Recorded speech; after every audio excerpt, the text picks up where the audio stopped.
Olá pessoal, Ravsani aqui falando, mais uma edição do quadro Ravsani Responde. Muitas perguntas chegaram, vocês querem saber quais delas eu vou responder ou não? Não saiam daí.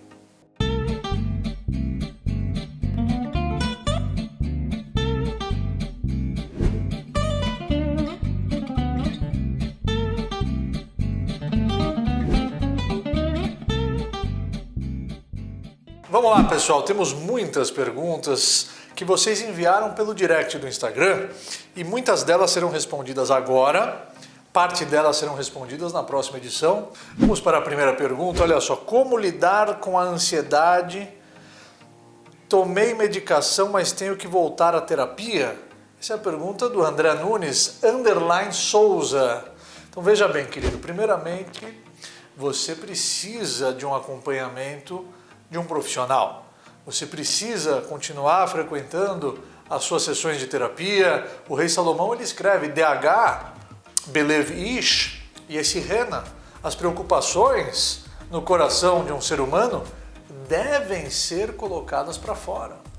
Mas veja bem, o que nós podemos colaborar no âmbito espiritual para que você continue com o seu acompanhamento profissional, com o seu acompanhamento dentro das sessões de terapia, dentro das sessões com o seu médico, que talvez pode receitar um medicamento que faça com que você mantenha o equilíbrio na sua vida, mas a Torá, igual o Pirkei Avot escreve, a forba de kulaba, revira ela de cabeça para baixo, que você vai encontrar todas as respostas do mundo para as suas dúvidas. Uma sabedoria divina extraordinária. A Torá ela pode lhe orientar, principalmente quando o assunto se refere ao medo. Porque essa ansiedade, ela é fruto de uma insegurança, de um medo, de um receio. Você está antecipando uma preocupação que talvez nem venha a acontecer, antecipando sensações de um futuro incerto para o seu presente. E isso é muito, muito grave, porque isso te paralisa. Esse medo te paralisa. Você não vai conseguir evoluir, você vai perder oportunidades. Você não vai criar as oportunidades, porque você está totalmente paralisado pelo medo. Qual o antídoto para o medo? Dentro do judaísmo, eu defino isso em uma palavra. Emuná. Emuná é o que está escrito aqui na minha pulseira. Quem quiser comprar essa pulseira pode mandar mensagem para o WhatsApp que está aparecendo aqui na tela. A emuná é a fé, mas a fé não é uma fé teórica, não é uma fé vazia. A emuná, ela entra em vigor quando as coisas saem do roteiro, quando as coisas acontecem de uma maneira que você não gostaria que acontecesse, quando está escuro o pitom, de repente, e você precisa se conscientizar que este cenário que você está vivendo agora, ele foi projetado e arquitetado em prol do seu crescimento. Isso é emuná. Emuná é ter a ciência e a confiança absoluta de que existe uma força maior por detrás de tudo e de todos. E se você está vivendo o que você está vivendo hoje, agora, neste exato momento, seja esta uma vivência confortável ou desconfortável, ela é benéfica. Existe um propósito positivo por detrás dela. Isso é emuná. Uma vez, um homem que tinha medo de avião, ele tinha medo de voar. Imagina, quem tem medo de voar, eu falei, o medo paralisa. Muitas viagens, muitos lugares que você poderia conhecer, você vai deixar de conhecer. Muitas reuniões de trabalho importantes que com a sua presença provavelmente os negócios seriam concretizados. Você não pode permitir que o medo te paralise de enfrentar uma situação.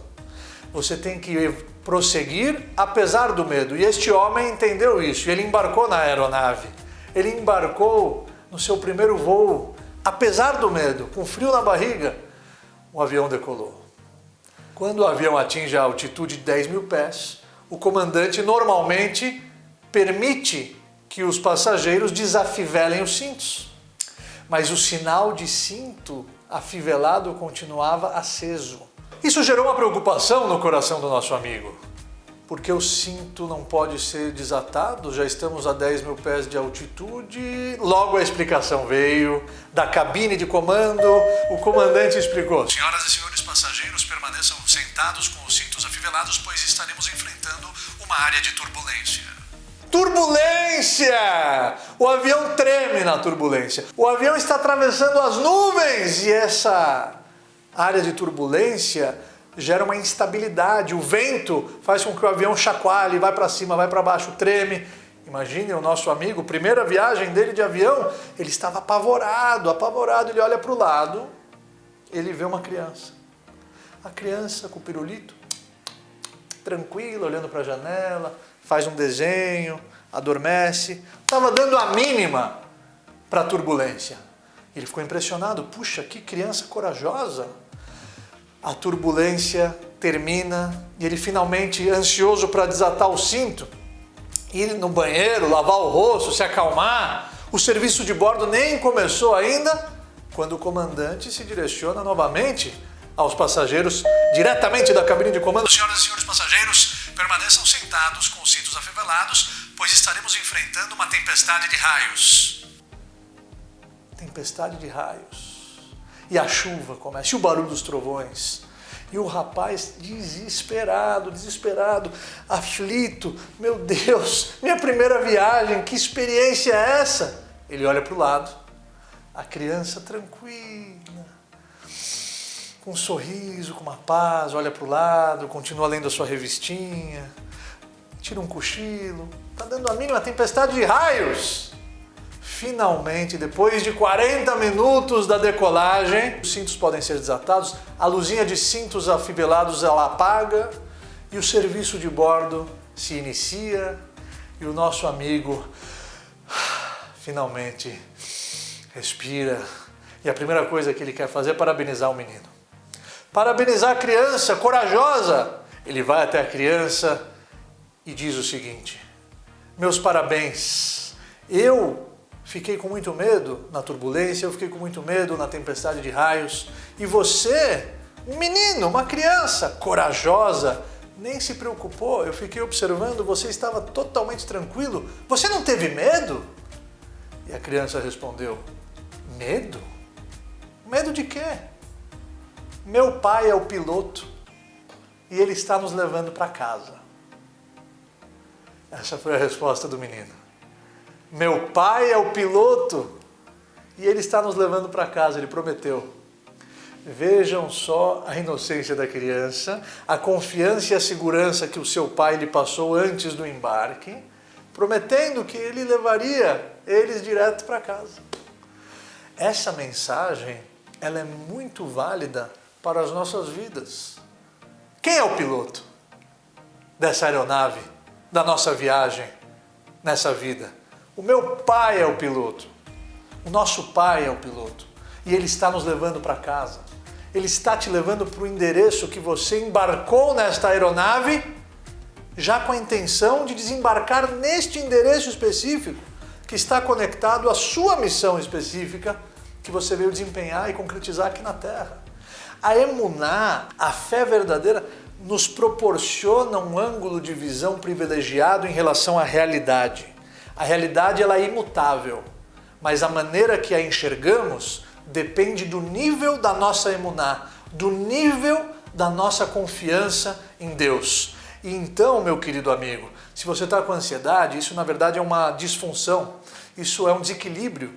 Você precisa continuar os seus tratamentos, você precisa continuar frequentando os seus médicos e continuar fazendo a sua terapia, porque isso vai ser muito benéfico para você voltar para aquele equilíbrio, para aquele controle, para aquela inteligência emocional aguçada. Mas a emuná, a espiritualidade, o estudo de Torá, toda essa bagagem espiritual, ela vai lhe proporcionar uma elevação espiritual. E quanto maior for o ângulo da sua visão em relação à realidade, menores serão os problemas vistos lá de cima. Da mesma maneira que quando estamos numa aeronave, quando estamos num prédio muito alto, quando nós olhamos para baixo, as pessoas ficam desse tamanhinho, bem pequenininha. Essa é a grande mensagem também.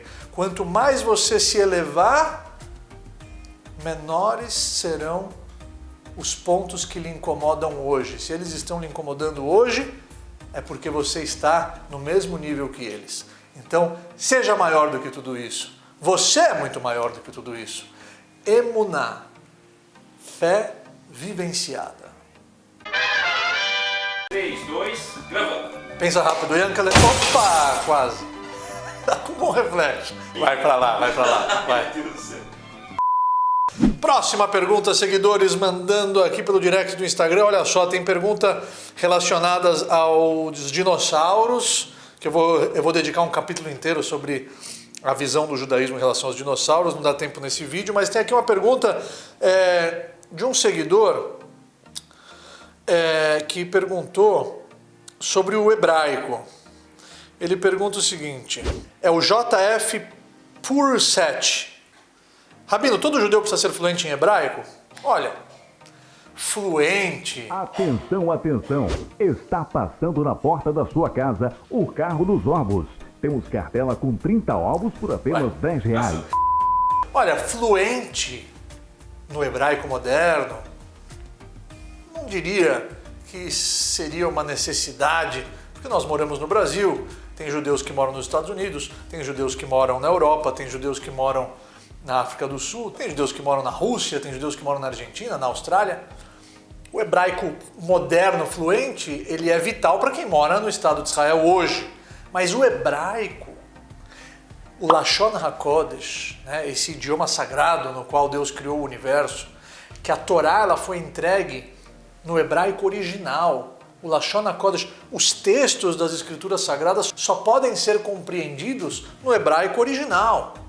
Toda a nossa Torá, toda a nossa herança espiritual, ela está vinculada ao Lashon HaKodesh, ao hebraico original. É impossível você estudar a Torá, é impossível você saber o que Deus quer de você, é impossível você saber o procedimento correto para se cumprir os preceitos, as mitzvot da Torá, sem o hebraico. Então eu diria que sim, é vital você buscar o aprimoramento no Lashon HaKodesh, no idioma que a Torá foi entregue. O hebraico original nos proporciona a visão correta, a luz que as escrituras têm a nos oferecer. E quando tudo isso é traduzido, se perde. Toda a essência, toda a beleza, todos os ensinamentos ocultos, tudo isso se perde. Então não deixe de buscar o hebraico original para que você possa extrair a verdadeira luz das escrituras sagradas. E aliás, essa é a nossa missão quando eu lancei a Rav Sani Academy, que lá você pode estudar junto comigo todos os textos da Torá, todas as passagens do Tanakh, toda a beleza e a magia das escrituras sagradas, diretamente do hebraico original, numa linguagem acessível a todos, desde a sabedoria do rei Salomão, o livro de Esther, as porções semanais da Torá, tudo está na Rav Sani Academy, diretamente para você se encontrar diariamente comigo e extrair toda essa luz para a sua vida. Se você quiser fazer parte, na descrição desse vídeo tem o link para a Rav Sani Academy. Agora aqui está aparecendo na tela também o meu site, lá você vai encontrar tudo que nós temos desenhado com muito carinho, especialmente para você. Próxima pergunta! Tava adormecendo aí, não pode. Presta atenção, meu amigo. Agora a pergunta da seguidora Júlia Rosenberg. Ela pergunta o seguinte: Rabino, fale mais sobre Sfirat HaOmer. Sfirat HaOmer. Estamos no meio da Sfirat HaOmer. Ontem eu contei, quando eu falo ontem, a noite que antecede a gravação desse vídeo. Talvez você vai assistir, nós estaremos em outro dia da contagem do Homer, mas ontem eu contei 20 dias. 20 dias do Homer, que equivalem a 2 semanas e 6 dias. Nós contamos os dias, nós contamos as semanas. Por quê? Porque é uma mitzvah da Torá. Usfartem lachem, macharat Shabbat, lararai lai lai lai lai lai lai, miyom aviachem, et oimerat nufa, sheva Shabbatot mimotienam. Contarás. Vamos explicar a mitzvah de Sfirat HaOmer, Yankele. Está escrito na Torá, no Sefer Vaikra, no livro de Levítico, no capítulo 23, você abrir lá o versículo 15, você vai encontrar exatamente o que eu falei em hebraico. E contareis para vós, desde o dia seguinte ao primeiro dia festivo, Macharat Shabbat, que o Talmud nos esclarece que é a segunda noite de Pesach, desde o dia em que tiveres trazido o Homer, o Korban HaOmer, 7 semanas completas. 7 semanas Sheva Shabbatot Mimot. O Homer era uma medida, cerca de 2/4 de cevada, que os Yehudim levavam como oferenda ao Beit HaMikdash, no Templo Sagrado de Jerusalém. No segundo dia de Pesach, no Maharat HaShabbat, o Talmud nos explica, é o segundo dia de Pesach, e contavam então a partir daí, cada dia do Homer, culminando no dia 6 de Sivan, que é a festa de Shavuot. Só que a Sfirat HaOmer, a contagem do Homer, ela tem um significado que está diretamente conectado com a nossa preparação para a festa da outorga da Torá. Inclusive, Matan Torá, o dia em que recebemos a Torá, essa festa recebeu o nome de Shavuot, semanas, justamente porque 7 semanas nós contamos antes desta data, semanas estas que foram uma preparação para nós não cairmos de paraquedas no dia tão especial em que a energia da outorga da Torá desce para o mundo, o dia que o povo judeu se declarou fiel ao Eterno, se comprometendo com a vida, aceitando a Torá HaKadoshá, falamos Naaseh Venishma, faremos e depois ouviremos, ou seja, uma demonstração de fé, de carinho, de paixão, assinamos o contrato sem ler antes. Quem assina um contrato sem ler? Naaseh faremos, Venishma e depois ouviremos. Quer dizer, um nível que até hoje é lembrado como um mérito para o nosso povo, para o povo judeu. Mas a preparação, ela é vital. Tudo na vida depende da preparação. Se você for para uma entrevista de emprego sem se preparar, quais são as chances de você sair bem-sucedido dela? Se você escolheu uma missão, se você escolheu desempenhar uma tarefa, se você escolheu seguir uma determinada carreira, você tem que se preparar. Se você não se preparar, se você não se transformar num expert naquela área que você decidiu por amor dedicar a sua vida, ninguém vai te respeitar e você não vai conseguir impactar, você não vai conseguir impressionar e você não vai conseguir transmitir com propriedade tudo isso que você decidiu dedicar a sua vida em prol desses ideais. A preparação ela é muito importante. Eu diria que a preparação é o nosso utensílio. Quanto maior for o utensílio, mais líquido você pode armazenar dentro dele. Então, digamos que no dia da outorga da Torá, no dia 6 de Sivan, a Torá desce para o mundo novamente. Essa energia que desceu para o mundo há mais de 3.300 anos atrás, quando o povo judeu aceitou a Torá e recebeu ela e se comprometeu com ela para o resto da vida, toda essa energia ela desce para o mundo todos os anos nessa mesma data. Agora, se você vai conseguir absorver ou não, depende do tamanho do seu recipiente. Portanto, Sfirat HaOmer é uma grande escada, são degraus. Cada dia da Sfirá é um degrau. A contagem, normalmente, ela tem que ser regressiva. Não é verdade? Se você quer logo que termine o ano, porque você vai fazer uma viagem especial com seus amigos, então você põe lá uma faixa. Faltam 30 dias, faltam 29 dias, faltam 28, 20, 15, 10, 9, 8, 7, 6, 5, 4, 3, 2, férias! Por que a contagem do homem ela é crescente e não decrescente? Justamente porque o objetivo dela é uma preparação. Cada dia da Sfirá é um degrau, então cada dia tem a sua luz própria. Por isso que no Sidur, quando nós contamos o Homer, depois da Sfirá nós fazemos um Arahaman, tem uma reza especial, que aquele dia ele está conectado a uma Sfirá, a uma energia espiritual. Ot Shebenetzach, Ot Shebetiferet, tem todas as Sfirot, elas têm uma luz própria que depois daquele dia ela é inacessível. Você perdeu aquele dia. E a Sfirá ela também nos proporciona uma das chaves para o sucesso. Se você quer receber a Torá, se você quer prosperar na sua vida, se você quer ter êxito em tudo que você se dispuser a fazer, então você precisa entender que a constância ela é primordial. Nós não podemos perder um dia da Sfirá. Um dia, 2 dias, 3 dias, 4 dias, 5 dias, 6 dias, uma semana. Uma semana e 1 dia, uma semana e 2 dias, uma semana e 3 dias, uma semana e 4 dias, uma semana e 5 dias, uma semana e 6 dias. 2 semanas. 2 semanas e 1 dia, 2 semanas e 2 dias. Nós não podemos perder nenhum dia. Se você perde um dia na Sfirat HaOmer, você já não pode fazer a brachá no dia seguinte. Você tem que escutar outra pessoa fazer. Abrahá para falar amém e contar o Omer para não deixar de contar, mas você perdeu a chance e o mérito de fazer Abrahá al Sefirat HaOmer.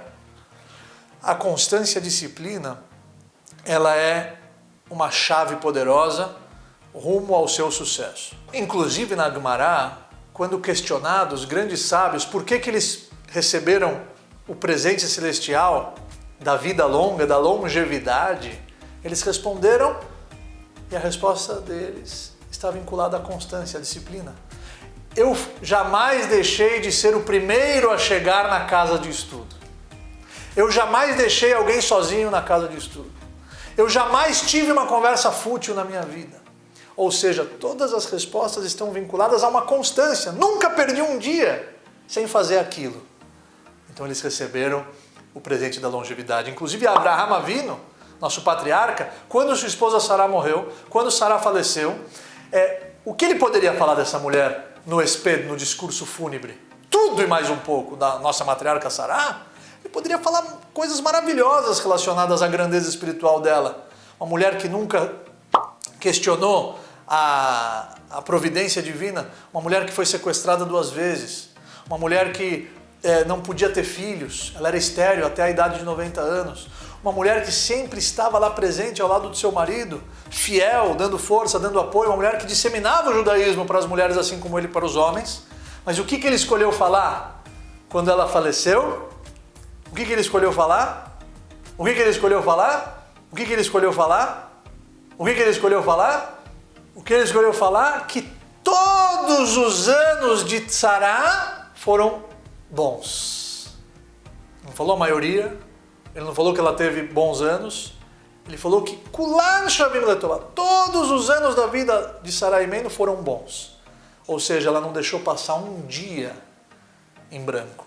Ela não deixou passar um dia sem que ela extraísse desse dia todas as oportunidades que ela recebeu para crescer e para superar, seja o dia repleto dos testes da alegria ou dos testes da tristeza. Então isso mostra a constância, a disciplina. Não podemos perder um dia da contagem do homem. São 7 semanas completas. Então a Sfirat HaOmer, além de ser a preparação, além de ser a construção do nosso recipiente, além de ser vital para que possamos receber a Torá na sua plenitude no dia 6 de Sivan, ela também é uma grande lição sobre preparação, sobre constância e disciplina para as nossas vidas. Agora, em Sfirat HaOmer tem alguns costumes de luto. Vocês estão vendo que a minha barba está sem fazer, na verdade, eu não posso ir no Jassa nesse período de Sfirat HaOmer. Aliás, querido Jassa, saudades. Quando eu chegar aí, você vai ver a juba do leão. Porque Você tem certeza? Porque nós ficamos sem fazer o cabelo, sem fazer a barba. Não se faz casamentos nesses dias da Sfirat HaOmer, porque existe um luto. Existe um luto dentro do período da Sfirat HaOmer. Que luto é esse? A morte dos alunos do Rabi Akiva. Rabi Akiva, que foi um dos maiores rabinos de Israel. Rabi Akiva, que quando Moshe Rabbeinu foi receber a Torá, Deus mostrou para ele todo o futuro, e ele viu Rabi Akiva, ele falou para Deus, você tem um homem desse, você vai dar a Torá para mim? Rabi Akiva, ele tinha 12 mil pares de alunos, ele era semi-analfabeto, e com o apoio da sua esposa Rachel, ele foi, e ele estudou, e ele começou, junto com as criancinhas, aprendeu o Aleph, o Beit, ele foi alfabetizado com 40 anos, um exemplo de perseverança e de força de vontade. Quando ele se transformou o grande Rabi Akiva e voltou com seus 24 mil alunos, ele perdeu esses 24 mil alunos. Rabi Akiva tinha um plano para a humanidade. Ele queria que cada aluno fosse um embaixador da Torá em uma região do planeta, para que a Torá fosse disseminada por completo. Ele entendeu, Rabi Akiva, que a destruição do Beit HaMikdash foi muito ruim para o status espiritual do povo judeu. O Beit HaMikdash era a moradia de Hashem neste mundo. Então ele que viveu no período da destruição do templo, ele que viveu no período do Hurban Abayit, ele queria letaken, ele queria retificar o mundo. Como? Ele ia espalhar os alunos dele pelos 4 cantos do mundo para que eles pudessem ensinar o judaísmo. Só que Hashem percebeu que eles não estavam dando a devida honra uns para os outros. Eles morreram, todos os 24 mil alunos, numa pandemia. E o motivo foi porque eles não honraram uns aos outros, não deram a devida honra uns para os outros. Então Hashem falou, eu prefiro que esse plano magnífico de Rabi Akiva ele seja abortado, porque como é que um professor vai ensinar o judaísmo se ele não é um exemplo de amor ao próximo? Amor este que Rabi Akiva sempre fazia questão de afirmar que era uma grande regra da Torá. Amar Rabi Akiva, ve'ahavta l'reacha kamocha, ze klal gadol batorá. Ame ao próximo como a si mesmo. Essa é uma regra muito importante da nossa Torá. Então, meus queridos amigos, o Rabi Akiva ele foi testado, porque ele perde os seus 24 mil alunos. E o que qualquer um de nós poderia alegar? Pronto, acabou minha carreira. Eu já fiz o que eu tinha que fazer. Que culpa eu tenho? Rabi Akiva começou novamente do zero, arregaçou as mangas e ensinou a Torá para mais 5 alunos. Quem são esses 5 alunos? Alunos estes que se destacaram muito. Um desses 5 alunos era Rabi Shimon Bar Yochai, o autor do Zohar, obra máxima da Kabbalah. Outro era o Rabi Meir Balanés, que está enterrado até hoje em Tvéria. Rabi Meir, que era conhecido pelos seus milagres. Então o Rabi Akiva, imagina se ele tivesse desistido, imagina se ele tivesse se aposentado, imagina se ele tivesse sucumbido a essas adversidades. Não, ele persistiu. Foi isso que ele viu na pedra. Quando ele viu as gotas batendo na pedra e decidiu ir estudar Torá, na verdade ele extraiu uma grande mensagem, que o segredo para o sucesso é uma gota, e depois outra gota, e outra gota, e outra gota, e outra gota, e outra gota, e outra gota, e outra gota, e outra gota, e outra gota, e outra gota, e outra gota, e outra gota, e outra gota, e outra gota, e outra gota, e outra gota, outra gota, e outra gota, e outra gota, e outra e outra gota, e outra gota. E cada gotinha faz a diferença. E a primeira gota lá atrás, que a princípio era imperceptível o seu impacto na rocha, até mesmo ela fez a diferença, e o acúmulo de todas elas, que perfuraram a pedra e perfuraram a rocha, ele entendeu, puxa, se tudo faz a diferença, então sinal que eu também tenho conserto e que o meu coração de pedra também vai ser perfurado pela grandeza e pela força e pelo poder da Torá. Então ele ensina a Torá para mais 5 alunos, e um desses alunos eu enfatizei que foi Rabi Shimon Bar Yochai, e no dia 33 do Omer, no Lag BaOmer, a morte desses alunos termina, e Rabi Shimon Bar Yochai ele faleceu em Lag BaOmer, e ele pediu para que esse dia seja lembrado com alegria. Ele pediu para que o dia da sua passagem seja um dia alegre e não um dia triste. Então primeiro que o luto termina, e segundo que nós atendemos o pedido de Rabi Shimon Bar Yochai. Existe um costume judaico de acender uma fogueira em Lag BaOmer, no 33º dia da contagem do Omer. Fogueira essa que ilustra o quê? A luz da Torá, a luz que Rabi Shimon Bar Yochai trouxe para o mundo. E no momento da sua passagem, ele também revelou muitos segredos do judaísmo. Ele revelou muitos segredos da Kabbalah. E ele, que é o autor do Zohar, que é a obra máxima da Kabbalah, ele trouxe toda essa profundidade da Kabbalah para todos os seus alunos disseminarem ela dali em diante. Ou seja, quanta luz ele não trouxe para o mundo, quanta inspiração ele não trouxe para o mundo. Por isso que ele, no momento da sua passagem, ele estava feliz, ele estava alegre, e ele pediu para que todos se alegrassem, porque ele tinha certeza absoluta que ele cumpriu a sua missão aqui na Terra, e que ele cumpriu o papel dele, que cumpriu o objetivo dele, e ele queria ter certeza que essa tocha, que essa luz, ela seguiria acesa e passaria de mão de um aluno para outro aluno, de um aluno para outro aluno, até os dias de hoje, que os grandes cabalistas estão aí presentes, ensinando a Torá, ensinando a magnitude da Kabbalah, que nos mostra a luz mais profunda por detrás dos textos das Escrituras Sagradas. Então, Lag BaOmer, que está se aproximando, é um dia que não pode ser passado em branco. Nós acendemos a Medurá, nós acendemos a fogueira Lehilui Nishmat, é a vela, normalmente se acende a vela no Yurtzeit, no aniversário de falecimento de um grande tzadik, de um grande justo. A vela que nós acenderemos em elevação da alma de Rabi Shimon Bar Yochai é a fogueira. E nós dançamos em volta da fogueira. E nós nos desprendemos de todo o materialismo e focamos na luz da vela, da fogueira, da chama. Que ner mitzvah vetorah or. Que ner mitzvah, a vela da mitzvah, da Torá or. E a Torá é a luz das nossas vidas. Sem a luz da Torá, nós não vamos conseguir em nenhum momento acender as velas que são comparadas as mitzvot, os preceitos, as práticas, as nossas tradições e os nossos hábitos que influenciam o nosso caráter. Não deixe de acender a sua fogueira, não deixe de rezar em elevação da alma de Rabbi Shimon Bar Yochai e não deixe de se esforçar para evoluir nessa escada, degrau por degrau, gota após gota, disciplina, determinação. Não podemos perder um dia e cada dia tem a sua luz própria e o seu ensinamento e o seu significado maior. Essa é a beleza das datas sagradas dentro do nosso calendário. Estamos nos preparando para Shavuot, estamos nos preparando também para Lag BaOmer, estamos contando o Omer. Agora, Shavuot em si é uma data repleta de costumes e de mitzvot especiais, porque é o dia que o povo judeu recebeu a Torá no Monte Sinai. E sobre Shavuot em si, nós iremos falar muito e esclarecer muitos costumes importantes num próximo vídeo, numa próxima edição do Rav Seni Responde. Lag BaOmer está na porta, não desperdice essa grande oportunidade. Bar Yochai, Rabbi Shimon Bar Yochai, faleceu nessa data.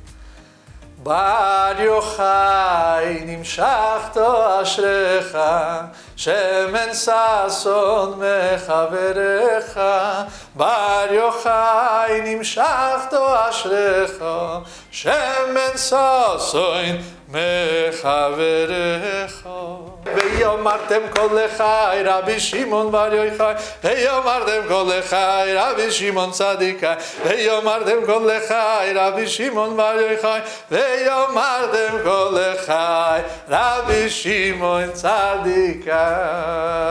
Fui!